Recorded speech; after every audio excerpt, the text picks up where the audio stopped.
पुरुषोत्तमाय कदाचित् कालिन्दितट विपिन संगीत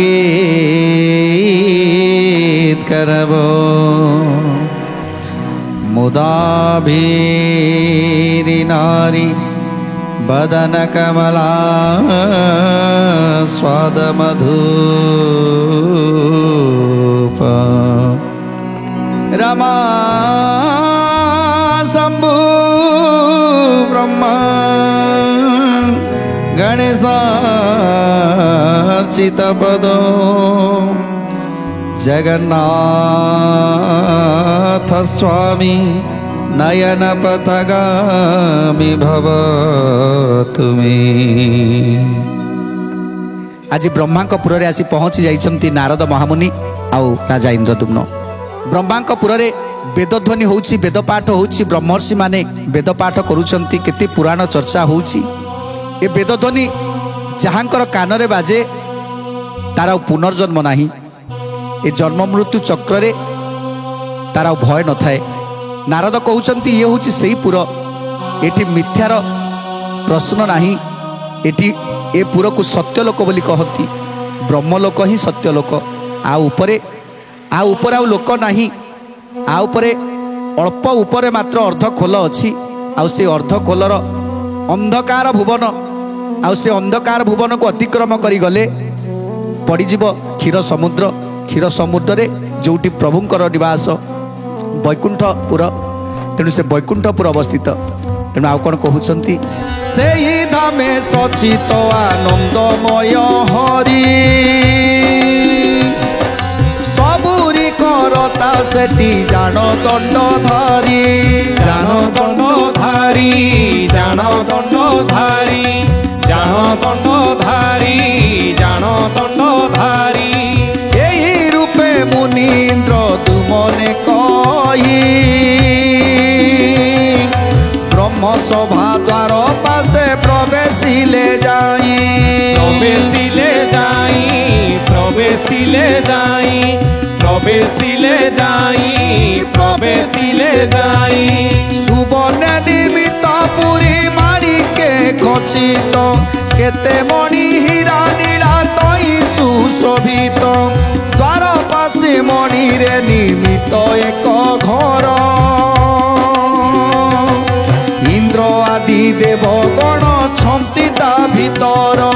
छंती ता भीतर, छंती ता भीतर, छंती ता भीतर, छंती ता भीतर। तेणु आज से पुर भीतर को नारद आगे आगे जाउछंती, पछे पछे जाउछंती राजा इंद्रदुम्न। ब्रह्मापुरर ए शोभा को वर्णना करिबा एते सहज कथा नुहे। जेमिति हीरा नीला मोती माणिक्य रे एमिति सुसज्जित हेइछि से पुर, जहाकू देखिले आखि लाखि रहउछि।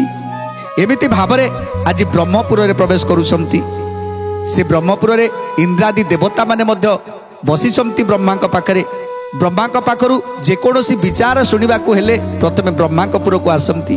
जे जो प्रकार अभियोग नहीं कि आसी थाए से अभियोगर समाधान करुथांती ब्रह्मदेव। तेणु सेहिति पाई देवता माने ब्रह्मपुर को आसंती, ब्रह्मलोक को आसंती। द्वारी निवारण हेतु जाइन पारंती दिन जन सम सर्वे ठिया होइछंती। जय जय जगन्नाथ जगतर नाथ, जय जय जगन्नाथ अनाथ नाथ। इंद्रदुम्न सहिते नारद मुनि बरे दूररू देखी दुआरी प्रणमे सादरे। जय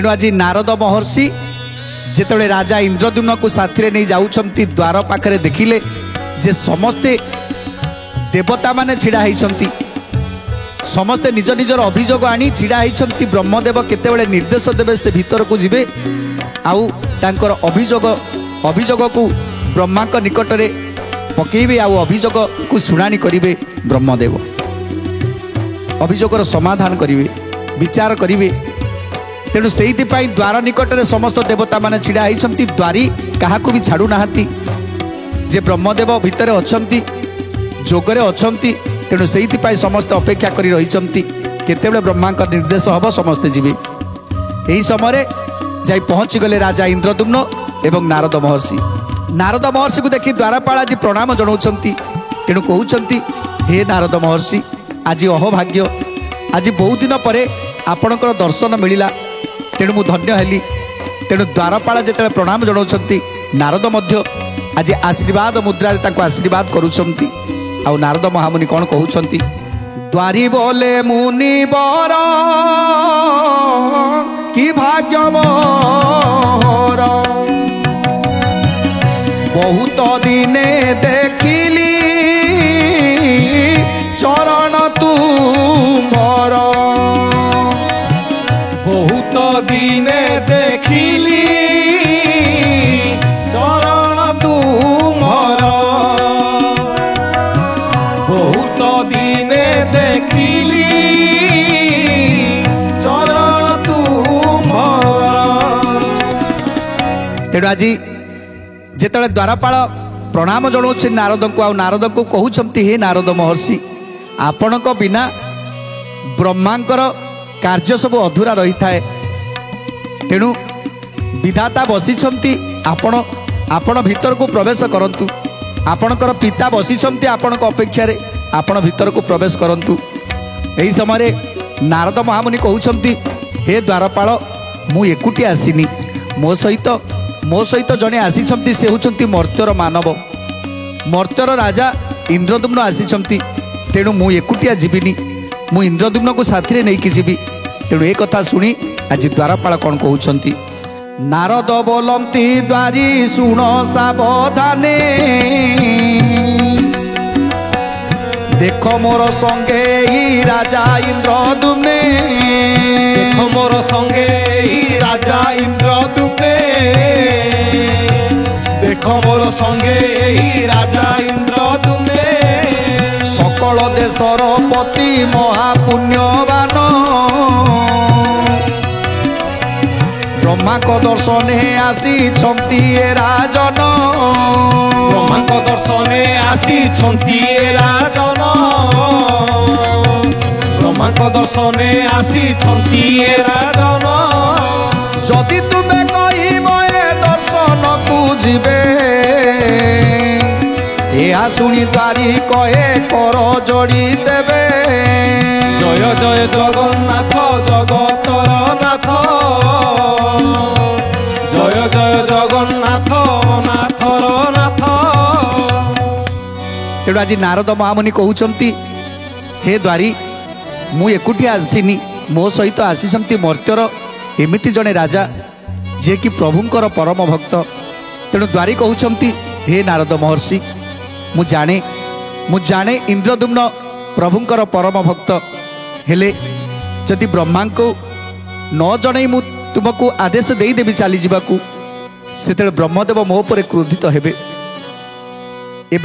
एबे ब्रह्मदेव जदि जोगरे थिबे कि ध्यान रे थिबे से मो पर कोप करिवे ब्रह्मदेव एबे कौन अवस्था अच्छी मु देखिकी आसवा पर मु तांको पाखरु निर्देश आनिला परे जाई इंद्रद्युम्न को लेकिन जीवी ता पूर्व मु छाड़ी पारिबिनी तेणु नारद कहते तमें ठीक कहिछ द्वारी जाओ पिता को जनाओ जे राजा इंद्रद्युम्न आसी नारद इंद्रद्युम्न को साथी नहीं आसी ये कथा जनाओ तेणु द्वारी कहते हे नारद महामुनि मु जदि जीवी ताहले ताहले पिता तुमर क्रोध करिवे मु भाबुची जदि ए कथा तमें स्वयं निजे जाई जदि विधाता को जनइब ताहले ताहले निश्चित भल हम तेणु कौन कहते द्वारी ए शुणी द्वारी कहे कर जोड़ी देवे যদি তুমে কইব দর্শন পুজিবে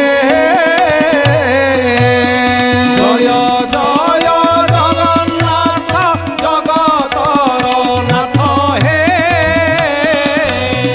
জয় জয় জগন্নাথ অনাথর নাথ হে শুণ প্রভু রাজা আসিছন্তি তুম্ব সাথে সামান্য নুহতি এই জানে ভাল মতে জয় জয় জগন্নাথ জগতর নাথ হে জয় জয় জগন্নাথ অনাথর নাথ হে ଯେଉଁଠାରେ ଅଛନ୍ତି ସକଳ ଦେବ ଗଣି ଟିକିଏ ଥାନ୍ତୁ ଏ ସେମାନଙ୍କ ସନି ଧାନେ জয় জয় জগন্নাথ জগতর নাথ হে জয় জয় জগন্নাথ অনাথর নাথ হে ତେଣୁ ଆଜି ଦ୍ୱାରୀ କହୁଛନ୍ତି ହେ ନାରଦ ମହର୍ଷି ଆପଣଙ୍କୁ ତ ଦ୍ୱାର ମନା ନାହିଁ ନା ତେଣୁ ଆପଣ ଗଲେ ମୁଁ ଭାବୁଛି ଭଲ ହେବ ଆପଣ ଯାଇ କୁହନ୍ତୁ ଯେ ମର୍ତ୍ତ୍ୟର ରାଜା ଇନ୍ଦ୍ରଦ୍ୟୁମ୍ନ ଆସିଛନ୍ତି ଆପଣ ନ କହିଲେ ମୁଁ ଯଦି କହିଦେବି ତାହେଲେ ମୋ ଉପରେ କ୍ରୋଧ କରିପାରନ୍ତି ତେଣୁ ଏକଥା ଶୁଣି ନାରଦ କହୁଛନ୍ତି ଠିକ୍ ଅଛି ଦ୍ୱାରୀ ତମେ ଯଦି ନ କହିପାରିବ ତାହେଲେ ମୁଁ ଯାଉଛି ଦେଖିବି ପିତା କ'ଣ କରୁଛନ୍ତି ତେଣୁ ଦ୍ୱାରୀ କହୁଛନ୍ତି ପିତା ଏବେ ନୃତ୍ୟ ଗୀତରେ ମଗ୍ନ ଅଛନ୍ତି ତେଣୁ ଦ୍ୱାରୀଙ୍କ କଥା ଶୁଣି ନାରଦ କହୁଛନ୍ତି ତମେ ଠିକ୍ କହିଛ ତେଣୁ ମୋତେ ନିଜେ ଯିବାକୁ ପଡ଼ିବ ଯେତେବେଳେ ଦ୍ୱାରୀ କହୁଛନ୍ତି ହେ ମହର୍ଷି ଆପଣ ଯାଆନ୍ତୁ କାହିଁକିନା ଏବେ ବିଧାତା ଯୋଗ ଧ୍ୟାନରେ ଥିବେ କିମ୍ବା ନୃତ୍ୟ ଗୀତରେ ମୁଗ୍ଧ ଥିବେ ଏ ସମୟରେ ଯାଇ ମୁଁ କହିବାଟା ଠିକ୍ ହେବନି ତେଣୁ ଆପଣ ନିଜେ ଯାଇ କୁହନ୍ତୁ ତେଣୁ ନାରଦ କ'ଣ କହୁଛନ୍ତି ଏବେ ଗୀତ ଗାନେ ମନ ଅଛି ଧାତାଙ୍କର କେମନ୍ତେ ଯାଇ ମୁଁ ଜଣାଇବି ସମାଚାର জয় জয় জগন্নাথ জগতর নাথ জয় জয় জগন্নাথ অনাথর নাথ ମୁଁ ଯେ ତବ ଦାସ ପୁଣି ଭୃତ୍ୟ ଧାତାଙ୍କର ଉଚିତ ନୁହଁ ମୋର କ୍ରୋଧ କରିବାର উচিত নুহই মোর ক্রোধ করিবার উচিত নুহই মোর ক্রোধ করিবার ଏହା ଶୁଣି ନାରଦ ଇଲେ ହର୍ଷ ମନ ଇନ୍ଦ୍ରଦ୍ୟୁମ୍ନଙ୍କୁ ରଖାଇ କଲେ ସେ ଗମନ ইন্দ্রদুম্ন পুর খাই কলে সে গমন ইন্দ্রদুম্ন পুর খাই কলে সে গমন ପହୁଞ୍ଚିଲେ ଯାଇ ବ୍ରହ୍ମାଙ୍କର ସନ୍ନିଧାନେ ସାଷ୍ଟାଙ୍ଗେ ପଡ଼ି ବନ୍ଦିଲେ ପିତାଙ୍କ ଚରଣେ জয় জয় জগন্নাথ জগতর নাথ জয় জয় জগন্নাথ অনাথর নাথ ତେଣୁ ନାରଦ କହୁଛନ୍ତି ଦ୍ୱାରୀ ଯାହା କହିଛନ୍ତି ଠିକ୍ କହିଛନ୍ତି ମୋତେ ପିତାଙ୍କ ନିକଟକୁ ଯିବାକୁ ପଡ଼ିବ ଆଉ ମୁଁ ନ ଯାଇ ଯଦି ଦ୍ୱାରୀ ଯାଏ ତାହେଲେ ପିତା ମୋର କ୍ରୋଧ କରିବେ ତେଣୁ ଦେବତାମାନେ ଯେଉଁଠି ଛିଡ଼ା ହେଇଥିଲେ ସେଇ ଜାଗାରେ ଇନ୍ଦ୍ରଦ୍ୟୁମ୍ନକୁ ଛିଡ଼ା କରେଇଦେଲେ କହୁଛନ୍ତି ହେ ଇନ୍ଦ୍ରଦ୍ୟୁମ୍ନ ତୁମେ ଏଇଠି ଟିକେ ଦେବତାମାନଙ୍କ ପାଖରେ ଥାଅ ମୁଁ ଯାଉଛି ପିତାଙ୍କ ନିକଟରୁ ତୁମର ଆସିବା ବାର୍ତ୍ତାଟା ମୁଁ ଜଣାଇ ଦିଏ ତେଣୁ ଆସିବାର ବାର୍ତ୍ତା ଆଜି ଜଣାଇ ଦେବାକୁ ଯାଉଛନ୍ତି ପିତାଙ୍କ ନିକଟକୁ ଇନ୍ଦ୍ରଦ୍ୟୁମ୍ନ ଆସି ବା କହିଲେ ଯୋଡ଼ି କର ଆଦେଶ କଲେ ଭେଟିବା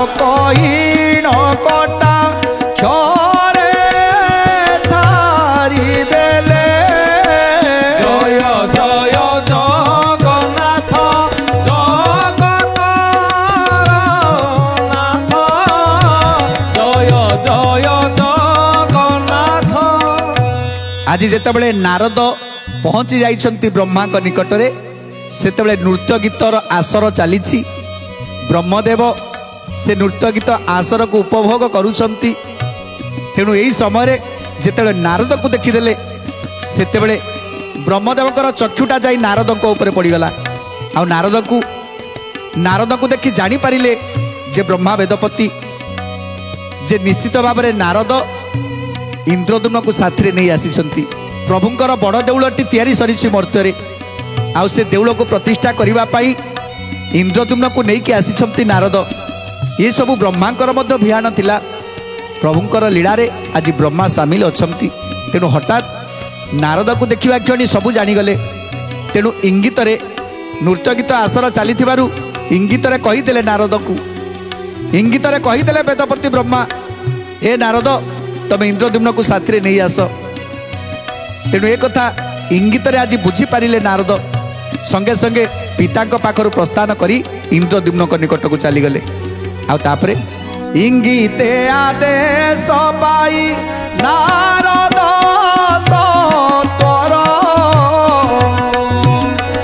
शीघ्र आसी धइले से इंद्रदुम्न कर जय जय जगन्नाथ नाथ नाथ जय जय जगन्नाथ। इंद्र आदि देवगण देखती नयनी नारदंक संगे राजा गले ब्रह्मस्थाने। जय जय जगन्नाथ जगतर नाथ जय जय जगन्नाथ। तेणु आज इंद्रादि देवता माने समस्ते ठिया होइछंती। नारद इंद्रदुम्न को नहीं ब्रह्मा निकट को जाउछंती। जेते इंद्रदुम्न ब्रह्मा निकट को जाउछंती सेतेबेले इंद्रदुम्न थरुछंती भୟରେ थरहर होउछि तांको शरीर। प्रथम करी आज आसीछंती सो देहरे ब्रह्मदेव को दर्शन करबा पाई। आउ से ब्रह्मपुरर दृश्य को देखी आज देहटा तांकर कंपी उठुछि भୟରେ थरहर होउछंती बरडा पत्र भलिया थरुछंती आज इंद्रदुम्न। तेणु जेतेबेले इंद्रदुम्न भୟରେ बरडा पत्र भलिया थरिबाकू लागिलेनी जे केमिति ब्रह्मा निकट को जिबे। धीरे धीरे धीरे धीरे नारद आगे आगे जाउछंती पछे पछे जाउछंती इंद्रदुम्न डरी डरी जाउछंती। समस्त देवता माने देखुछंती जे नारद कहा जन को साथी नहीं कि जाउछंती। जेतेबेले हठात चाही देले ब्रह्मांकर मुख को आश्चर्य हो गले आज इंद्रदुम्न। आहा कि शांत सरल मूर्ति ब्रह्मदेवंकर जेमिति स्वयं दारु ब्रह्म रूपी। तेणु ए रूप को देखी आज तांको देहटा थरिबाकू लागिला कंपिबाकू लागिला। आउ कथा कहिबार शक्ति से जेमिति हरई बसिछंती। आखिरे केवल भयर आभास देखा जाउछि आउ देह हाथ थरिबाकू लागुछि। धीरे धीरे जाई नारद सेठी ब्रह्मांकर किछि दूर रे तांको छिड़ा करैले आउ निजे ब्रह्मदेवक पाखक जाउछंती। धीरे धीरे नरपति करंती गमन पुनः पुनः प्रणवी से करंती स्तवन। जय जय जगन्नाथ जगतर नाथ जय जय जगन्नाथ अनाथर नाथ। चालते चरण कपे त्रास हुए मने किछि दूरे ठिया हेले नारद बचनी परम पवित्र गुण इंद्रदुम्न कर। दुई दंड पर्यंत शुणिले वेदवर। जय जय जगन्नाथ जगतर नाथ जय जय जगन्नाथ अनाथर नाथ। जेतेबेले इंद्रदुम्न जाई छिड़ा होइछंती भୟରେ थरुछंती मुंड तळकू करिछंती ब्रह्मदेव पाखरे नतमस्तक छिड़ा होइछंती। एही समय नारद महामुनि जाई पहुँच गले ब्रह्मा पाखरे। आउ ब्रह्मा को कहउछंती हे पितामह मु इंद्रदुम्न को साथी नहीं आसी पिता प्रभुंकर बड़ देउलटे निर्माण होइछि। आउ आपण तो इंद्रदुम्नकर कथा भल भाव जानिछंती। इंद्रदुम्न ଇନ୍ଦ୍ରଦୁମ୍ନ ସାଧାରଣ ନୁହନ୍ତି, ସେ ହେଉଛନ୍ତି ପ୍ରଭୁଙ୍କର ପରମ ଭକ୍ତ। ଯାହାଙ୍କ ପାଇଁ କଳିଯୁଗରେ ପ୍ରଭୁ ଲୀଳା କରିବେ ଇଏ ହେଉଛନ୍ତି ସେଇ ଇନ୍ଦ୍ରଦୁମ୍ନ। ଯାହାଙ୍କ ପାଇଁ ପ୍ରଭୁ ଆଜି ଅଣାକାରରୁ ଆକାର ନେଇଛନ୍ତି କଳିଯୁଗରେ ଏ ମର୍ତ୍ତ୍ୟପୁରରେ, ସେ ହେଉଛନ୍ତି ଏ ଇନ୍ଦ୍ରଦୁମ୍ନଙ୍କ ପାଇଁ। ଯାହାଙ୍କ ଭକ୍ତିରେ ସନ୍ତୁଷ୍ଟ ହେଇ ପ୍ରଭୁ ନିଜେ ମଧ୍ୟ ଏ ଭକ୍ତ ପାଇଁ କାନ୍ଦି ପକାନ୍ତି, ଇଏ ହେଉଛନ୍ତି ସେଇ ଇନ୍ଦ୍ରଦୁମ୍ନ। ଯେତେବେଳେ ଇନ୍ଦ୍ରଦୁମ୍ନଙ୍କର ପ୍ରଶଂସା ଆଜି ବେଦପତି ବ୍ରହ୍ମଦେବ ଶୁଣିଛନ୍ତି, ସେତେବେଳେ ଆନନ୍ଦ ଗଦଗଦ ହେଇଯାଇଛନ୍ତି। ଯାହା ହଉ ପରମ ଭକ୍ତ, ବିଷ୍ଣୁଙ୍କର ପରମ ଭକ୍ତ ଆଜି ମୋ ପାଖକୁ ଆସିଛନ୍ତି। ମର୍ତ୍ତ୍ୟରେ ଗୋଟିଏ ଦେଉଳ ନିର୍ମାଣ କରିଛନ୍ତି, ଆଉ ସେ ଦେଉଳକୁ ପ୍ରତିଷ୍ଠା କରିବା ପାଇଁ ମୋତେ ନିମନ୍ତ୍ରଣ କରିବାକୁ ଆସିଛନ୍ତି। ଦେଉଳ ପ୍ରତିଷ୍ଠାକୁ ମୁଁ ଯିବି। ତେଣୁ ଏ କଥା ସବୁ ଭିଆଣ କରିଛନ୍ତି ବ୍ରହ୍ମଦେବ। ତଥାପି ଏ ସମସ୍ତଙ୍କୁ ଜଣେଇବା ପାଇଁ, ଦେବତାମାନଙ୍କୁ ଜଣେଇବା ପାଇଁ ଯେ ଜଣେ ମର୍ତ୍ତ୍ୟର ପରମ ଭକ୍ତ ଆସିଛି, ବ୍ରହ୍ମଦେବଙ୍କୁ ନିମନ୍ତ୍ରଣ କରିବ। ମୂର୍ତ୍ତିମନ୍ତ ଚାରି ବେଦ କରନ୍ତି ସ୍ତବନ, କଳା କାଷ୍ଠା ନିମେଷେ ଯାଆନ୍ତି ଜୁରଗଣ। ଜୟ ଜୟ ଜଗନ୍ନାଥ ଜଗତର ନାଥ, ଜୟ ଜୟ ଜଗନ୍ନାଥ ନାଥର ନାଥ। ବେନି ପାରୁ ସେ ସାବିତ୍ରୀ ଶାରଦା ଯତନେ, ଚାମର ଢାଳୁ ଅଛନ୍ତି ହରସ ବଦନେ। ଚାମର ଢାଳୁ ଅଛନ୍ତି ହରସ ବଦନେ, ଚାମର ଢାଳୁ ଅଛନ୍ତି ହରସ ବଦନେ। ଆଜି ଗାୟତ୍ରୀ ଆଉ ସାବିତ୍ରୀ ଚାମର ଢାଳୁଛନ୍ତି ଦୁଇ ପଟରେ ରହି। ବ୍ରହ୍ମଦେବ ବସିଛନ୍ତି, ଧବଳ ମୂର୍ତ୍ତି, ଧବଳ ରୂପ, ଧବଳମୟ ପୁର। ବ୍ରହ୍ମାଙ୍କ ପାଖରେ ଯେଉଁମାନେ ବସିଛନ୍ତି ସେମାନେ ମଧ୍ୟ ସମସ୍ତେ ହେଉଛନ୍ତି ଧବଳମୟ। ଇଏ ହେଉଛି ଶାନ୍ତିର ପ୍ରତୀକ। ବ୍ରହ୍ମାଙ୍କ ପୁର ହେଉଛି ଶାନ୍ତିର ପ୍ରତୀକ, ସତ୍ୟ ଲୋକ। ତେଣୁ ଏଇଭଳି ପୁରରେ ଆଜି ବ୍ରହ୍ମା ଅବସ୍ଥାନ କରିଛନ୍ତି, ଯେଉଁଠି ଜରା ଜନ୍ମ ମୃତ୍ୟୁର ଭୟ ନାହିଁ। ତେଣୁ ଇଏ ହେଉଛି ସେଇ ପୁର, ସେଇ ଲୋକ, ଇଏ ହେଉଛି ବ୍ରହ୍ମଲୋକ। ୟାକୁ ଦେଖି ଆଜି ଇନ୍ଦ୍ରଦୁମ୍ନ ଖୁସି ହେଉଛନ୍ତି। ତାପରେ କ'ଣ ହେଲା ସୁନ୍ଦର କଥା ଜାଣିବା ପରବର୍ତ୍ତୀ ଅଧ୍ୟାୟରେ। ଆଜି ତ ସମୟ ଇସାରା ଦେଲାଣି, ଆଜି ପାଇଁ ବାଣୀକି ବିରାମ ଦେବା। ଟିକେ ପ୍ରଭୁଙ୍କର ନାମ ସଂକୀର୍ତ୍ତନ କରି ଆଜିର କାର୍ଯ୍ୟକ୍ରମ ସମାପ୍ତ କରିବା। ଜଗନ୍ନାଥ ଜଗନ୍ନାଥ ଜଗନ୍ନାଥ ପାଇମ, ଜଗନ୍ନାଥ ଜଗନ୍ନାଥ ଜଗନ୍ନାଥ ରକ୍ଷମ। ଜଗନ୍ନାଥ ଜଗନ୍ନାଥ ଜଗନ୍ନାଥ ପାହିମାଂ, ଜଗନ୍ନାଥ ଜଗନ୍ନାଥ ଜଗନ୍ନାଥ ରକ୍ଷମାଂ। ମହାବାହୁ ମହାବାହୁ ମହାବାହୁ ଶରଣଂ, ମହାବାହୁ ମହାବାହୁ ମହାବାହୁ ନମ ନମ। ମହାବାହୁ ମହାବାହୁ ମହାବାହୁ ଶରଣଂ, ମହାବାହୁ ମହାବାହୁ ମହାବାହୁ ରମଣଂ। ଜଗନ୍ନାଥ ଜଗନ୍ନାଥ ଜଗନ୍ନାଥ ପାଇମାଂ, ଜଗନ୍ନାଥ ଜଗନ୍ନାଥ ଜଗନ୍ନାଥ ରକ୍ଷମାଂ। ଜଗନ୍ନାଥ ଜଗନ୍ନାଥ